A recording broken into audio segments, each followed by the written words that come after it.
મહત્વના એક સમાચાર સુરતથી મળી રહ્યા છે। સુરતના અમરોલીમાં એક વ્યક્તિની કરતૂતનો પર્દાફાશ। નોકરી ધંધો ન કરવો પડે એટલે કાપી નાખી પોતાના જ હાથની 4 આંગળી।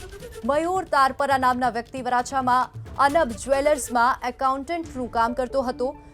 સંબંધીના જ્વેલર્સમાં કામ ન કરવું પડે તે માટે આવી કરતૂત કર્યાની કબૂલાત કરી છે। આ સમાચાર સુરતથી છે, જ્યાં પોતે આ વ્યક્તિને કામ ન કરવું પડે તેના માટે આ હરકત કરી।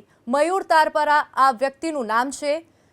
વરાછામાં અનબ જ્વેલર્સમાં એકાઉન્ટન્ટનું કામ કરતો હતો। સંબંધીના જ્વેલર્સમાં કામ ન કરવું પડે તે માટે પોતાના જ હાથની 4 આંગળીઓ કાપી નાખી અને તેને પોતે કબૂલાત પણ કરી છે। તો નોકરી ધંધો ન કરવો પડે એટલે કાપી નાખી પોતાના જ હાથની 4 આંગળીઓ। મયુર તારપરા નામના વ્યક્તિ વરાછામાં અનબ જ્વેલર્સમાં એકાઉન્ટન્ટનું કામ કરતો હતો। ભાવેશભાઈ રોજિયા ઉપસ્થિત સાહેબ, પ્રાથમિક દ્રષ્ટિએ કયા પ્રકારનો કેસ સામે આવ્યો હતો? ગઈ 8મી ડિસેમ્બરના રાત્રિના રોજ અમરોલી પોલીસ સ્ટેશન વિસ્તારમાં એક વેદાંતા સર્કલ પાસે એક માણસ મયુર ઘનશ્યામભાઈ તારપરા ત્યાંથી મોટરસાયકલ લઈને પસાર થતો હતો। એને ચક્કર આવતા નીચે બેસી ગયેલો અને જ્યારે ભાનમાં આવ્યો તો એનું મોબાઈલ, પર્સ, ગાડી બધું સલામત હતું, પણ એના હાથની 4 આંગળીઓ ગુમ થઈ ગઈ હતી। એટલે એણે એના મિત્રને જાણ કરી, કિરણ હોસ્પિટલ ગયા, ત્યાં પ્રાથમિક સારવાર કરાવી અને ત્યારબાદ અમરોલી પોલીસને જાણ કરવામાં આવી હતી। આ તપાસ દરમિયાન કોઈ તાંત્રિક વિદ્યા માટે કોઈ આંગળી કાપી ગયું હોય એવું પ્રાથમિક રીતે લાગતું હતું, પણ એની પૂછપરછ દરમિયાન એનું વારંવાર સ્ટેટમેન્ટ બદલવું, એના ટેકનિકલ એનાલિસિસ, સીસીટીવી આ ફૂટેજ જોતા એ પીરિયડ દરમિયાન કોઈ આગળ પાછળ જતું આવતું પણ દેખાતું નહોતું, મોબાઈલમાં પણ એક્ટિવિટી લાગતી નહોતી।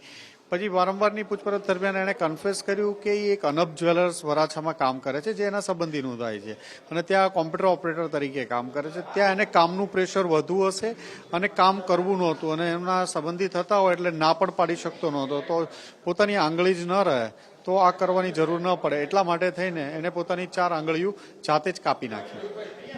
એક આશ્ચર્ય થતું હોય છે કે આ પ્રમાણે કઈ રીતે પોતાનો આંગળી કાપવાનો જીવ ચાલી શકે?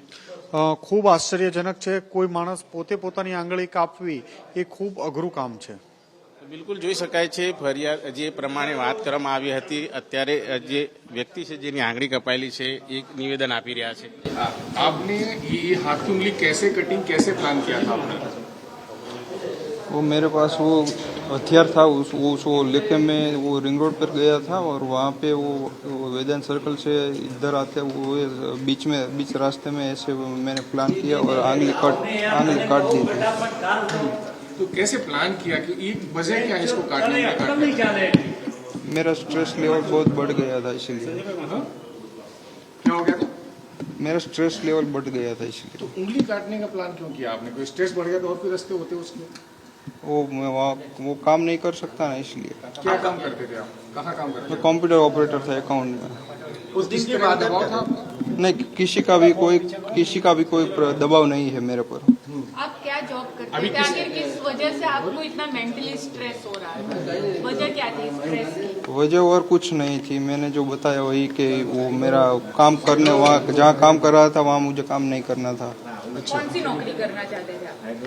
वो मुझे वो कोई भी वो बाद में कुछ कर लेता, पर मुझे किसी ने कुछ स्ट्रेस वो ऊपर से प्रेशर किया कि ऐसा कुछ नहीं है, मैं वहाँ काम नहीं करना चाहता था, इसलिए मैंने